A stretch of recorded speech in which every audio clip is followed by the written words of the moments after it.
जय गुरु जी। पूरी संगत को, पूरे विश्व की संगत को, पूरे ब्रह्मांड को जय गुरु जी। और जब जब गुरु जी के साथ कनेक्शन होता है, जब जब संगत के साथ कनेक्शन होता है, वो मानिए गुरु जी के अंश के साथ कनेक्शन होता है, क्योंकि हम सब गुरु जी का ही अंश हैं। सो वन सेकेंड अंकल जी। मुझे बहुत अच्छा लगता है जब जब हम गुरु जी के साथ कनेक्ट होते हैं, पूरे ब्रह्मांड के साथ कनेक्ट होते हैं, और गुरु जी के हर अंश के साथ कनेक्ट होते हैं।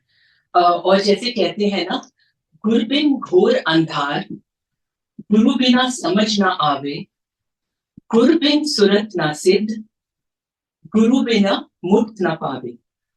सो दैट मीन्स अगर हम गुरु जी के साथ हैं तो हमें कोई अंधेरा परेशान नहीं करेगा। गुरु के बिना हम अंधेरे में हैं, और गुरु जी ने हमें अपनी शरण में लिया है, और हर काम हमारा, हर कार्य सिद्ध होता है, क्योंकि उनके बिना हमारी सोच भी ऊंची नहीं होती। गुरु जी के साथ कनेक्शन के साथ हम लोगों की सोच भी ऊंची होती है, सबके साथ प्यार भाईचारा बना रहता है। सो गुरु जी को नमन करते हुए सबसे पहले मैं उन्हें ट्रिब्यूट देना चाहूंगी एक शब्द के जरिए। मेरा मुझ में किछ नहीं, जो किछ सो तेरा। मेरा मुझ में किछ नहीं, जो किछ सो तेरा। तेरा तुझको सौंपते, तेरा तुझको सौंपते। Okay. So what I will do, मैं आपको उसके रिलेटेड एक सत्संग भी बताती हूँ। जब भी हम गुरु जी के पास जाते थे, हम गुरु जी के पास सबसे पहले जालंधर में गए। वो भी जैसे उस टाइम बहुत ही कम संगत होती थी, उतनी ही होती थी जितनी की एक ड्राइंग रूम में समा जाए, about 30-40 people at the most. So वो भी हम किसी के कहने से नहीं, लाइक सबसे पहले my brother went with his friend. तो मेरे ब्रदर को गुरुजी ने बोला कि आप अपने पेरेंट्स को लेके आइए। Then my parents went there. फिर जब मेरे पेरेंट्स गए तो उन्होंने बोला कि आपके कितने बच्चे हैं। So we are 5 brother sisters. सभी के नाम लिए गुरुजी ने सभी के नाम बताए गुरुजी को, एंड देन गुरुजी उन्होंने हमें बोला, मम्मी को बोला कि आप डॉली शमी को बुलाइए। तो अब हम we are in Delhi, so उस टाइम भी हम दिल्ली में ही थे, and Guruji was in Jalandhar. So हम थोड़ा सा हमने सोचा ठीक है, जब भी हमारा मौका बनेगा या जाएंगे तो हम लोग गुरुजी के पास चलेंगे। ऑल्सो उस time we had a very busy life. We were starting, मतलब अपना करियर शुरू हो रहा था अभी। मेरे जो हस्बैंड हैं, अंकल हैं, वो न्यूज पढ़ते थे दूरदर्शन में। तो बड़ा बिजी लाइफ चल रहा था। तो हमने बोला जब भी हमें मौका मिला तो हम गुरुजी के पास जाएंगे। तो ये बात गुरुजी ने बार बार दोहरानी शुरू करी। जब भी मेरे मम्मी डैडी उनके पास जाते थे तो गुरुजी बोलते थे कि शम्मी डॉली नु बुलाओ, शम्मी डॉली नु बुलाओ। So one day my mother told Guruji कि गुरुजी ਅਸੀਂ ਤਾਂ ਕਹਿ ਕੇ ਥੱਕ ਗਏ ਉਹਨਾਂ ਨੂੰ, ਤੁਸੀਂ ਆਪੇ ही बुला लो। सो दैट वाज गुरुजी's हुक्म। हमारे मन में आया, हमारे मन में भी गुरुजी ने डाला that we must visit him. So हम लोग गुरुजी के पास जालंधर में पहुंचे। सो जब हम वहां पहुंचे तो गुरुजी सबसे पूछते थे कि तुम क्या करते हो। बात करते थे, बातचीत करते थे, तुम कहाँ से आए हो, तुम्हारा नाम क्या है, तुम्हारा प्रोफेशन क्या है। तो इसी के चलते उन्होंने पूछा कि मेरे हस्बैंड से कि आप क्या करते हैं। तो उन्होंने बोला जी मैं गुरुजी मैं न्यूज पढ़ता। So then Guruji started talking about, the current affairs, political matters. This was like a very, very normal thing with him कि वो कभी भी ऐसे प्रवचन नहीं करते थे। वो आपको कंफर्टेबल बनाते थे सबसे पहले। सो उन्होंने ऐसे पूछना शुरू किया। फिर उन्होंने पूछा कि मैं what do I do. So mummy वगैरह साथ में थी, उन्होंने बोला गुरुजी ये तो गाती हैं। तो हमने बोला, गुरुजी ने बोला कि अच्छा कुछ सुना दो। लाइफ नाउ, अब उस टाइम मैं कोई डायरी नहीं लेके गई, आई डिडंट नो कि गुरुजी को शब्द या गीत बहुत पसंद है। अब तो हर बच्चे को, हर जर्रे जर्रे को मालूम है कि गुरुजी को संगीत से कितना लगाव है। सो अब मैं उनके सामने बैठी तो मैंने कहा, गुरुजी नेचुरली मैं कोई शब्द गाऊंगी, कोई गीत तो गाऊंगी नहीं। तो मैंने बोला, गुरुजी मेरे को तो डायरी नहीं है और शब्द पूरे याद नहीं। तो वो कहने लगे, कोई बात नहीं, आप जितना भी आता है आप गाइए। तो मेरे हस्बैंड बहुत अच्छा बीट दे देते हैं, बीट देते हैं मतलब संगत करते हैं। Not he doesn't play tabla, but वो बहुत अच्छे से उसको फिल करते हैं। उन्होंने बोला, मुझे कोई ब्रीफ केस मिल जाएगा? तो उनके लिए ब्रीफ केस आ गया। तो उन्होंने मेरे को बीट देना शुरू करा तबला की तरह, और मैंने गाना शुरू किया। मैंने एक शब्द गाया, वो भी आधा, फिर दूसरा गाया, वो भी आधा। ऐसे करते करते मैं शब्द गाती रही। उसके बाद वो बोले जाए, गुरु जी और सुना, और सुना। सो कभी मैं भजन गा दिए, कभी वो गा दिए। देन आई फाइनली केम, आई से, गुरु जी हुण तां मैनू सिर्फ फिल्मी गाने याद है। ते कहंदे, अच्छा तू ओही सुना दे। Guru ji wanted me to come to a stage कि जहां उनको लगा कि संगीत, देखिए संगीत इज वेरी प्योर, मैं तो मानती हूँ बहुत इससे ज्यादा डिवाइन कोई भी गिफ्ट हम लोगों को इससे बड़ा गिफ्ट नहीं है।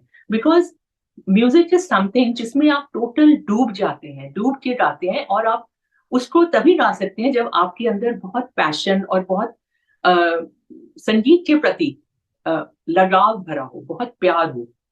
और उस टाइम आपको कुछ नहीं सूझता, जब आप गा रहे हैं आपको कुछ नहीं सुनता, कुछ नहीं दिखता, कुछ नहीं सूझता। सो गुरुजी अंडरस्टूड दैट, एंड मुझे भी वो music, I have always given music a very high pedestal. मुझे लगता है इससे ऊंची मुझे कोई गुरुजी ने मुझे इतनी बड़ी सौगात दी है। So and I should be 100 times I should thank Guruji, feel blessed कि मुझे ये मिला है। खैर एनीवे, मैंने बोला ठीक है गुरुजी, तो मैं फिल्मी गानों में आ गई। तो मैं आपको थोड़ा थोड़ा एक एक अंतरा गा के बताती हूँ। तो सबसे पहले मैंने लिया जैसे तुम ही मेरे मंदिर। नेचुरली मैंने सोचा कि कुछ ऐसा ही गाया जाए जो गुरुजी के सामने प्रस्तुत करने लायक हो। सो मैं आपको थोड़ा थोड़ा गा के बताती हूँ।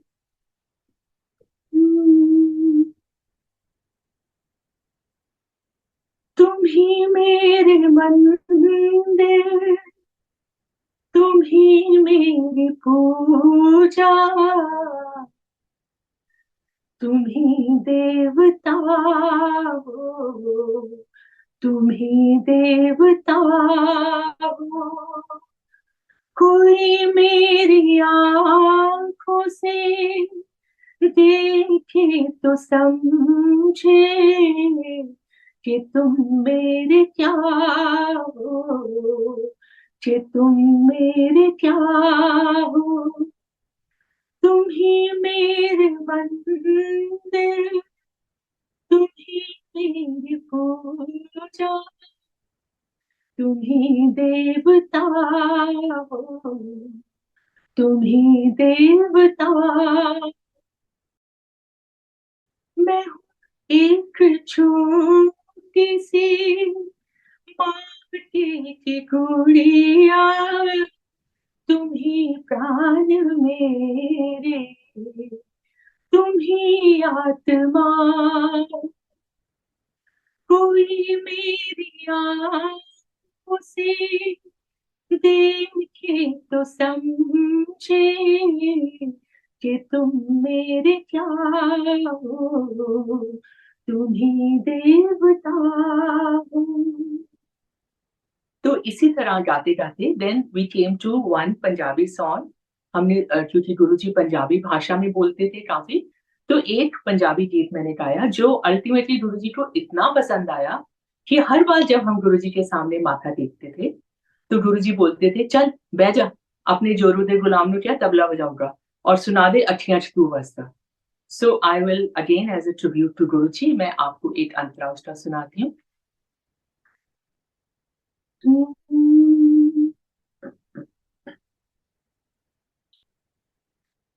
अखियां च तू वसदा है, अखियां च तू वसदा, हर सांसों निकल दिया अखियां च तू वसदा हर साचो निकल दिया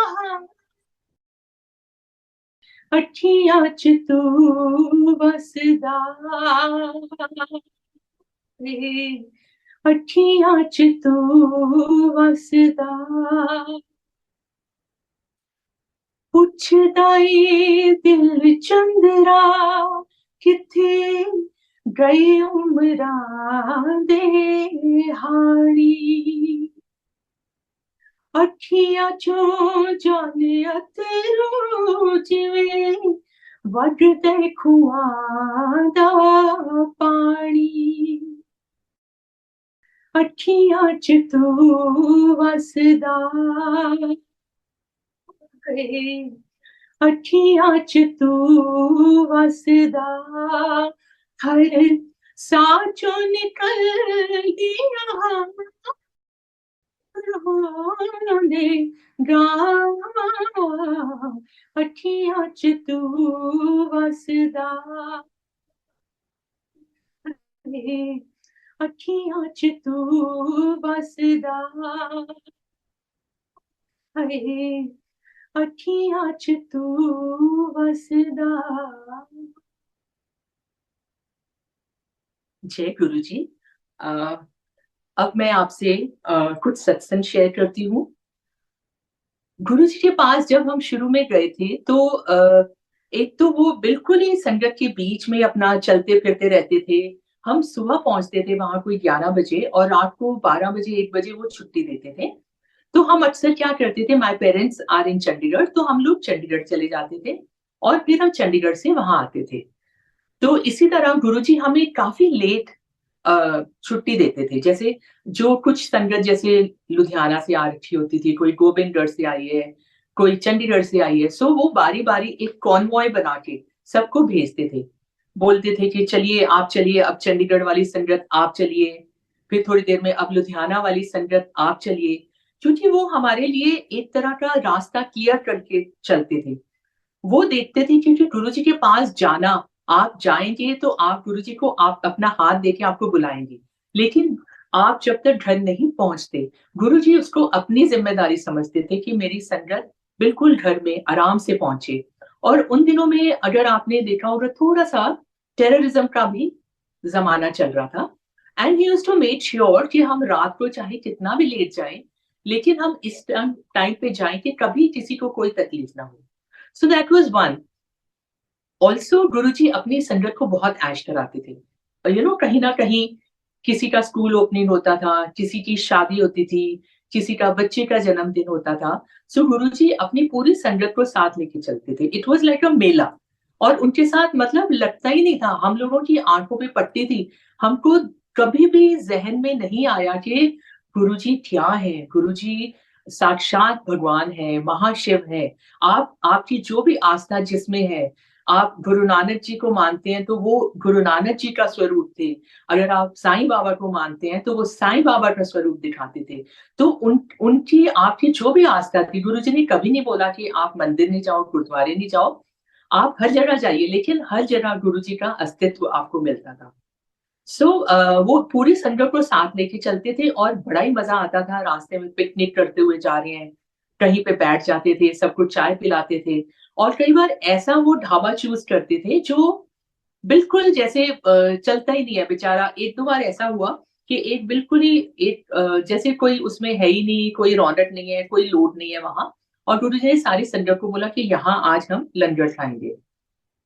और सब संगत को भी लगा कि इसके पास क्या होगा। पर एनीवेज गुरुजी ने वहां गए तो वो तो बहुत खुश हो गए। वो जो ढाबे के मालिक थे, उन्होंने फटाफट चारपाइयां डाली और सबको बिठा दिया। और इतना अच्छे से उन्होंने हमको सबको लंगर कराया। सो आप ये सोचिए कि गुरुजी उसका कल्याण करना चाहते थे। जो ऑलरेडी बहुत एस्टेब्लिश्ड हैं, जो बहुत चल रहे हैं, उनका तो भला है ही है, लेकिन गुरुजी ऐसे लोगों को भी चुनते थे कि जिसको बहुत जरूरत थी, उसका भला करते थे। सो ऐसे गुरुजी हमेशा लेके चलते थे। और अनदर थिंग, गुरुजी अपना रात को मेडिटेशन में बैठते थे और तब किसी को नहीं मालूम होता था, हम लोग सारे बाहर होते थे। और गुरुजी का जब मेडिटेशन करते थे तो आप सबको मालूम है, जो भी कोई मेडिटेशन की फील्ड में है, उनमें इतनी शक्ति आ जाती है कि आपका शरीर इतना हल्का हो जाता है कि आपका शरीर जमीन से उठ पड़ता है। मतलब ऐसे हो जाता था कि गुरुजी का ऊपर जो रोशनदान होता था पहले ज़माने में, अब तो रोशनदान नहीं होते। रोशनदान ऐसा होता है जो आपका बिल्कुल ही सीलिंग के साथ थोड़ा-सा ओपनिंग होती है, थोड़ा-सा शीशा और खुल भी जाता है ताकि आपको हवा आए और लाइट आए, रोशनी आए। सो गुरुजी का कई बार ऊपर जाते-जाते ऊपर सर ऊपर लग जाता था। तो एक बार क्या हुआ कि गुरुजी के जालंधर मंदिर के बाहर एक ज़ोर से एक्सीडेंट हुआ, बड़ी ज़ोर से, और गुरुजी फ़ौरन मेडिटेशन में थे, फ़ौरन देखा जी गुरुजी बाहर, और सबने देखा और गुरुजी के कल्याण से उसको कुछ नहीं हुआ। तो गुरुजी ने सबने बोला कि गुरुजी ये तो दरवाज़ा बंद है, आप बाहर कैसे आए? तो उन्होंने बोला खोलो, मैंने अब अंदर जाना है। सो आई मीन ऐसी-ऐसी वो कभी-कभार मतलब देखने का मौका मिलता था, वो भी वहाँ पे एक नवराज अंकल होते थे, वो ऐसी बातें बताते थे हमें। और गुरुजी नवराज अंकल को तो छोड़ते नहीं थे, अभी वो चंडीगढ़ में है और उस टाइम गवर्नमेंट जॉब में थे। सो गुरुजी इसको बोलते थे, "नहीं, तू तो इत्थे ही रहना है।" वो कह रहे थे, "गुरुजी मेरी तो जॉब चली जाएगी, मेरी गवर्नमेंट जॉब है।" कह रहे, "नहीं, नहीं, नहीं, तू इधर ही रह।" और वो गुरुजी की बहुत सेवा करते थे। और क्योंकि गुरुजी उस समय सब लोगों का दुःख दर्द, तकलीफ अपने ऊपर लेके फिर वो अपनी तकलीफ आहिस्ता-आहिस्ता अपने शरीर से बाहर निकालते थे। हमने देखा है गुरुजी को इतनी तकलीफ होती थी, कई बार बेचारों का सर इतना दर्द होता था, कस के वो कुछ बाँध लेते थे बिकॉज़ वो सारी तकलीफ अपने पे लेते थे। नेचुरली उनकी टाँगों में भी दर्द रहता था सब। तो नवराज अंकल को बोलते थे, "तू मुझे ज़ोर-ज़ोर से दबा।" और नवराज अंकल उनको कहते हैं, मैं ना ऐसे आहिस्ता-आहिस्ता जैसे मुट्ठी फिस्ट बंद करके करते हैं ना, मुट्ठियाँ मार-मार के उनको दबाती थी और कई बार वो थक जाते थे इतना। और गुरुजी बोलते थे, "नहीं तू करदा रह, करदा रह।" तो एक बार नवराज अंकल बोल रहे हैं कि मैं थक के क्या हुआ रात को गुरुजी के वॉशरूम में गया और मुझे इतना थकावट हो गई कि मैं वहीं सो गया। और अब गुरुजी को रात को वॉशरूम जाना था और वो बोले कि नवराज कहाँ गया? वो खड़काए, "नवराज, नवराज, नवराज।" और देखा जी नवराज जी तो अंदर सो रहे हैं। सो मतलब these are some funny incidents जो एक क्योंकि गुरुजी ने एक मानव शरीर धारण किया हुआ था, तो जो भी दुःख तकलीफ या जो भी है वो मानव शरीर से जुड़ी हुई थी, गुरुजी वो झेलते थे। क्योंकि उन्होंने ये शरीर अपनाया था हम लोगों का कल्याण करने के लिए। आप सोचिए कि उन्होंने कितना बड़ा कल्याण करा है हम पे कि उन्होंने पूरी दुनिया की तकलीफ अपने ऊपर लेके फिर अपने आप झेला उसको और उसको निकाला। और जब उन्होंने एक्चुअली चोला छोड़ा है, वो भी इसी वजह से छोड़ा है कि वो ज़्यादा से ज़्यादा संगत का कल्याण कर सकें। सो ऐसे ही एक बार हम जालंधर गए उनके पास, तो उन्होंने बोला कि आप लोग वापस नहीं जाओगे चंडीगढ़, आप यहीं रुकोगे। सो उन्होंने वहीं पे कैंट एरिया में गुरुजी का मंदिर है, वहाँ पे उन्होंने हमारा अरेंजमेंट किसी कर्नल अंकल के साथ किया कि आप वहाँ जाइए, उनके घर रहिए। वहाँ पे भी उन्होंने हमारा बहुत सेवा की, हम उनके घर रुके कि आपको कल दोबारा आना है। सो हम अगले दिन फिर गुरुजी के पास गए ऐसे ही। तो अच्छा, शुरू की मैं आपको एक और बात बताती हूँ कि हम लोग ऐसे बड़े बेवकूफ़ थे, जाके गुरुजी से छोटी-छोटी बात करते थे। और मेरे को एक प्रॉब्लम थी गायनेकोलॉजिकल, मेरा फाइब्रॉइड्स थे मेरे यूट्रस में, तो मुझे उस बात का डर भी था, लेकिन मैंने सोचा था मैं गुरुजी को कभी भी ये बात नहीं बोलूँगी। लेकिन गुरुजी की शख्सियत ऐसी थी, गुरुजी चाहते थे मैं उनसे बोलूँ और मैंने उनको बोला कि गुरुजी मुझे ये प्रॉब्लम है। तो and this was the first time जब हम उनके पास गए। तो गुरुजी ने बोला, "अच्छा चल मैं तेरा ऑपरेशन कर देता हूँ।" अब मैं तो बहुत डर गई, मैंने कहा ये तो मैं इनको फर्स्ट टाइम मिल रही हूँ, ये तो डॉक्टर भी नहीं है, ये ऑपरेशन क्या करेंगे तो आई वाज़ वेरी स्केयर्ड। उन्होंने बोला कि ऐसा करो, पान के पत्ते मंगा लीजिए और ₹51 के आई थिंक पान के पत्ते ले आइए और तुम्हारा ऑपरेशन कर देता हूँ। अब उस टाइम क्या था कि चलो मुझे ये कंसोलेशन था, मेरे पेरेंट्स, मेरे हस्बैंड, मेरा बेटा, मेरे ब्रदर सब पास में ही थे। तो मैंने कहा कोई बात नहीं, सब पास में है तो कोई बात नहीं। सो जी पान के पत्ते आ गए और एक रूम में मुझे गुरुजी ने डायरेक्ट करा, जिसको हम ट्रीटमेंट रूम कह सकते हैं। अंदर गई तो वहाँ पे 2-3 आंटीज़ और भी लेटी हुई थी, तो उनको देख के मुझे थोड़ा-सा तसल्ली हुई। सो वहाँ जाके मैं लेट गई और गुरुजी ने बोला अच्छा लेट जाओ, और मैंने थोड़ा सा अपना शर्ट ऊपर करा तो उन्होंने प्लेट पे जगह पे उनके पास एक स्पून था विद अ लॉन्ग हैंडल, तो उसको जोर से प्रेस किया एक जगह पे। उन्होंने बोला यहाँ दर्द है, मैंने कहा जी। तो उन्होंने बस उस पे पान के पत्ते जस्ट ऐसे स्प्रेड कर दिए और कहते चल तेरा ऑपरेशन हो गया। तो मुझे बड़ा अजीब लगा कि ऐसे क्या ऑपरेशन होता है, ऐसे थोड़ी ठीक हो सकता है। खैर एनीवे हुआ, मैं बाहर आ गई, मैंने कहा क्या जाता है कोई बात नहीं। बाहर आ गए तो उसके बाद गुरुजी ने बोला अल्ट्रासाउंड करा ली। तो मैंने कहा ठीक है गुरुजी। हम चले गए। जब अगली बार हम फिर वहां गए हैं तो गुरुजी ने बोला कि तेरा ऑपरेशन दोबारा करना पड़ेगा। तो फिर वही प्रोसेस हुआ, वही पान के पत्ते आए, वही उन्होंने किया। फिर उन्होंने बोला अच्छा जा बाहर जाके सैर करके आ जा। सो आई वेंट आउट, बाहर थोड़ा घूम के आ गए। और फिर गुरुजी ने बोला अच्छा उन पत्तों को क्या कहते थे कि कोई भी बहते हुए उसको जल प्रवाह करना होता है, मतलब बहते हुए दरिया में या नदी में उसको जल प्रवाह करना होता है, वो हम कर देते थे। सो गुरुजी ने बोला जा हम तो जाके अल्ट्रासाउंड करा ले, चल तेनू मैं बनाता 16 साल दी जवान। ऐसे ठीक है, मुझे तब भी कोई विश्वास नहीं था कि ऐसे थोड़ी होता है कोई। खैर एनीवे मैंने कहा ठीक है कोई बात नहीं, है महापुरुष हैं, सब हैं, सुनते हैं सबकी बात, हो गया ठीक। मतलब आप ये सोचिए मैंने वो अल्ट्रासाउंड कराया ही नहीं, गुरुजी उसके बाद पंचकुला आए, फिर चंडीगढ़ आए, फिर दिल्ली आ गए, एम्पायर स्टेट, तब तक मैंने कोई वो करवाया नहीं अल्ट्रासाउंड। फिर एक दिन मुझे प्रॉब्लम हुई, तो मैंने बोला कि अरे अब तो मुझे जाना ही पड़ेगा गायनेकोलॉजिस्ट के पास। तो मैं गायनेकोलॉजिस्ट के पास गई और उसने फिर बोला कोई बात नहीं, मैंने उसको हिस्ट्री बताई कि ऐसे मेरे फाइब्रॉइड्स हैं और मुझे डॉक्टर ने बोला था, तब तक मेरा बेटा भी थोड़ा बड़ा हो चुका था, कि आप जल्दी से ऑपरेशन करवा लीजिएगा। सो शी सेड कोई बात नहीं, हम अल्ट्रासाउंड करके देख लेते हैं। अल्ट्रासाउंड किया, उन्होंने अप एंड डाउन पूरा स्कैन करा, शी सेज कुछ है ही नहीं, it is clear. And I said then फिर मेरे को ये प्रॉब्लम क्यों हो रही है? कहती कोई बात नहीं, एक मल्टीविटामिन ले लो, कई बार हार्मोनल इम्बैलेंस हो जाता है तो हो सकता है उसकी वजह से। फिर मैं बड़ी खुश, मैं गुरुजी के पास आई, फिर मैंने गुरुजी को बोला, मैं क्या गुरुजी अ, मैंने अल्ट्रासाउंड करा लिया और डॉक्टर ने बोला कुछ है ही नहीं। तो गुरुजी उस टाइम सबको बोलते थे, जो संगत का कल्याण किया होता था वो उनको बोलते थे कि चल अपना सत्संग सुना, short and sweet.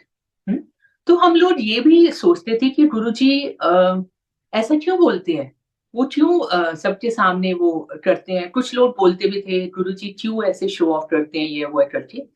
So but गुरुजी का हर बात के लिए रीजन था। क्या था कि आप जब भी सत्संग करते हैं, आप सबने महसूस किया होगा कि आप कई बार इनवेरिएबली आप कोई ऐसी अपनी बात उठा लेते हैं जो किसी और का कल्याण हो रहा होता है, उस बात के रिलेटेड, उसको शायद वही प्रॉब्लम हो, और जैसे सत्संग सुनने सुनने में और करने में दोनों का भला है, सो उसका भी कल्याण होता है और उसको आंसर मिलता है। जैसे शबद गुरबानी में भी आपको अपनी कोई भी बात का आंसर मिलता है, इसी तरह से आपको एक आंसर मिलता था। और आप देखिए कि मुझे कोई तकलीफ नहीं हुई उसके बाद। आप देखिए 2007 में गुरुजी ने चोला छोड़ा। First time when we went to him it was 1995। 2007 में गुरुजी ने चोला छोड़ा और तब मैंने उसके नेक्स्ट ईयर मुझे थोड़ी प्रॉब्लम होनी शुरू हुई और फिर मुझे अल्ट्रासाउंड करा तो मेरा फाइब्रॉइड्स वापस आ गए थे। बट ऑल दीज इयर्स मुझे एब्सोल्युटली कोई प्रॉब्लम नहीं हुई थी, और जो चीज़ अब निकलनी थी, उसको निकालना ज़रूरी था। तो मेरा जो ऑपरेशन भी हुआ, क्योंकि गुरुजी ऑपरेशन कर चुके थे, तो चीर-फाड़ नहीं हुआ। मेरा ऑपरेशन जो हुआ, बहुत अच्छे से मेरे डॉक्टर ने करा, जिसने ना तो मुझे ओपन कट सर्जरी करा, ना लैप्रोस्कोप करा। उसने जैसे नॉर्मल डिलीवरी होती है, उस तरह से मेरा ऑपरेशन किया। सो व्हिच मीन्स कि जो चीर-फाड़ थी, वो गुरुजी कर चुके थे पहले, और उन्होंने मुझे उस चीर-फाड़ से बचाया। और मेरे को मेरी इसीलिए जो बड़ी जल्दी मेरा हीलिंग हो गया, कोई इन्फेक्शन नहीं हुआ। एक नॉर्मल जैसे 7-8 डेज़ में आप एंटीबायोटिक्स खाते हो, उससे मेरा पूरा हील हो गया, मैं रिकवर हो गई, मेरा हीमोग्लोबिन अच्छा हो गया, मेरी हेल्थ इम्प्रूव हो गई। सो आप ये सोचिए कि एक बार जो कल्याण करा है, तो वो हमेशा के लिए गुरुजी ने आपका कल्याण करा है। इट्स नॉट दैट गुरुजी ने आपको छोड़ दिया है। गुरुजी ने आपको जब जो देना है, जब जो करना है, वो गुरुजी के हिसाब से चलेगा। लेकिन वो इस ढंग से करते हैं कि हमको कम से कम तकलीफ हो, हमको आफ्टर ऑल अपने कर्मों का फल भी भुगतना है, लेकिन वो इतना कम कर देते हैं कि आपको फील भी नहीं होता। इसी तरह गुरुजी के पास जब जाते थे, गुरुजी हमेशा बोलते थे, किसी ना किसी आंटी को बोलते थे कि मेरी टांगें दबाओ, मेरा सर दबाओ, और हम जोर-जोर से कितनी बार गुरुजी ने मुझे मौका दिया है कि उनकी टांगें दबाने का। एंड इनफैक्ट हम लोग थक भी जाते थे, तब भी गुरुजी बोलते थे, "होड़ जोर से दबा, होड़ जोर से दबा।" अ, ऑल्सो क्या होता था कि कुछ लोग उस टाइम बात भी करते थे, बात करने वालों का आप मुँह बंद नहीं कर सकते कि आंटियों से गुरुजी क्यों दबवाते हैं। सो उसका आंसर गुरुजी ये देते थे कि देखिए आप जब भी एक लेडी जाती है गुरुजी के पास या भगवान के पास, तो वो हमेशा सबसे पहले माँगेगी कि मेरा घर ठीक-ठाक रहे, मेरे बच्चे ठीक रहें, मेरा हस्बैंड ठीक-ठाक रहे। ये उसकी एक विश होती है, वो सबका कल्याण माँगती है। और व्हेयर एज़ हस्बैंड जाएँगे, ठीक है वो भी अपनी बात में सही हैं। वो हमेशा बोलेंगे कि गुरुजी मेरी ना जॉब सही रहे, मेरे को अच्छे से पेमेंट आ जाए, मेरा वो आ जाए। अब होता उसके दिमाग में भी अल्टीमेटली वही मोटिव होता है कि मेरे इस वजह से मेरी फैमिली हो, लेकिन उसका फर्स्ट मोटिव या फर्स्ट उसका यही होता है दुआ कि मेरे को अच्छी जॉब मिले, अच्छा प्रमोशन हो जाए, अच्छी सैलरी मिले, मेरा नाम हो। Whereas a lady will always think about everyone. So इसलिए अगर आप उसको आपने ब्लेस कर दिया, एक लेडी को ब्लेस कर दिया, तो आप सोचिए आपने पूरे घर को ब्लेस कर दिया। देन मैं आपको एक और इंसिडेंट बताती हूँ। गुरुजी जैसे आपको नहीं पता लगता वो कैसे आपको प्रोटेक्शन देते हैं, कैसे आपकी रक्षा करते हैं। आज से काफ़ी साल पहले मेरा बेटा अभी नया-नया कॉलेज जॉइन किया था। उससे पहले कॉलेज में भी उसने एक कार ड्राइव करता था। लेकिन क्या था कि हमने एक नई गाड़ी ली थी और उसने वो अपने फ्रेंड के साथ ये लोग बच्चे तो लेट नाइट कहीं न कहीं जाते रहते हैं। तो उस कार में आ रहा था। Now that was a very sturdy car. Uh, it was Skoda का Laura car which is a very, very strong, उसका body is very strong, engine is very strong. So वो चला रहा था और अर्ली मॉर्निंग की बात है, उसने जैसे टर्न लिया, there was a blind turn, उसने घर के लिए टर्न लिया, तो सामने से एक वो जो पिकअप वैन होती हैं, जो कचरा उठाती हैं, वो एकदम सामने से आ गया, बिल्कुल ऑपोज़िट डायरेक्शन में। सो बच्चा, he was also a child, तो दे आर टेकन अबैक, कि अरे बाबा! ये क्या हुआ? एंड टू अवॉइड कि उससे टक्कर ना हो, उसने भी बीच में जबकि डाइवर्शन था, उसने क्विकली डाइवर्शन से हट के उल्टी साइड ले लिया। उसने अपोज़िट डायरेक्शन ले लिया एंड उधर कोने में एक दीवार थी और उसमें जाके गाड़ी बैंग हो गई, बहुत ज़ोर से। मतलब इतनी ज़ोर से बैंग हुई कि आप सोचिए कि उसके एयर बैग्स खुल गए और एयर बैग्स खुल गए एंड उसके साथ एक फ्रेंड था। नेचुरली दे वर शेकन कि the accident they were not expecting, suddenly आप सोचो सुबह का टाइम हो 3 बजे और ऐसा एक्सीडेंट हो जाए and it was a brand new car, it was only a week old. तो उसका पूरा वो खुल गया, गाड़ी वाज़ बैडली स्मैश्ड। पर आप ये देखिए कि ये बच्चों ने अपने आराम से दरवाजे खोले, दोनों के दरवाजे खुल गए और वो बाहर आ गए। जबकि आप सोचिए जब ऐसा एक्सीडेंट होता है, कुछ है, सबसे पहले वो लॉक हो जाती है गाड़ी, अपने आप ऑटो लॉक हो जाती है, एंड इनके दोनों के दरवाजे खुल गए, दोनों आराम से बाहर आ गए। उनको एक स्क्रैच नहीं आया, सामने गुरुजी का स्वरूप लगा हुआ था डैशबोर्ड पे, वो इंटैक्ट। और गाड़ी वाज़ 100% लॉस। इन्होंने ट्रेन से गाड़ी घर मंगाई। इंश्योरेंस कंपनीज़ जल्दी से आपको 100% लॉस नहीं देती। और उन्होंने बोला कि yes, this is 100% loss, so we'll give you a new car. तो हमारे थोड़े से पैसे में, मतलब about a lakh for that car, we got a new car. आप ये सोचिए गुरुजी की स्वरूप वैसे इंटैक्ट था, गाड़ी पूरी डैमेज, बच्चों को एक खरोच नहीं आई। Both of them, touch wood, ये गुरुजी ने उनको बचाया कि बिल्कुल आराम से आए। ऑफ कोर्स वो ट्रॉमा ऐसा हुआ था कि उनका माइंड बहुत ज़्यादा डिस्टर्ब हो गया था 2-3 दिन के लिए, पर गुरुजी ने उनको प्रोटेक्शन दिया। और हम बीच-बीच में ये बातें भूल जाते हैं और हम तो बहुत ही बेवकूफ़ थे, ये सब भूल जाते थे। लेकिन आई थिंक आज की जो संगत है, मैं उनको बहुत प्रेज़ करती हूँ, सराहना देती हूँ कि उन्होंने बिल्कुल अपने आप को सरेंडर कर रखा है गुरुजी में। हम लोग फिर भी इफ्स एंड बट्स वाली संगत थी। रीज़निंग में बिलीव करते थे कि ऐसे कैसे हो सकता है, ये तो कोइंसिडेंस हो सकता है। बट कोई भी कोइंसिडेंस नहीं, गुरुजी को मिलना भी एक गुरुजी की आज्ञा से ही होता है। और हमें गुरुजी समय-समय पर अपना कोई ना कोई इंडिकेशन देते रहते हैं। अब यहाँ तक हो गया है कि मुझे लगता है हर जो चीज़ मैं नई खरीदती हूँ या हमारे घर में आती है, ऐसे लगता है जैसे वो इसी के लिए बनी हुई है। कोई भी चीज़ चाहे कार्पेट हो, चाहे पेंटिंग हो, चाहे कुछ भी है, जो भी टाँगना है, वो ऐसे वहाँ के लिए एडजस्ट होता है जैसे ये तो यहीं के लिए बना हुआ था। क्योंकि हर जगह गुरुजी हमारे साथ-साथ में हैं। आप गुरुजी पे छोड़ दीजिए, आप कहीं कुछ जाएँ, बाज़ार जाएँ, कहीं जाएँ, आप बोलिए गुरुजी आप हमारे साथ चलिए।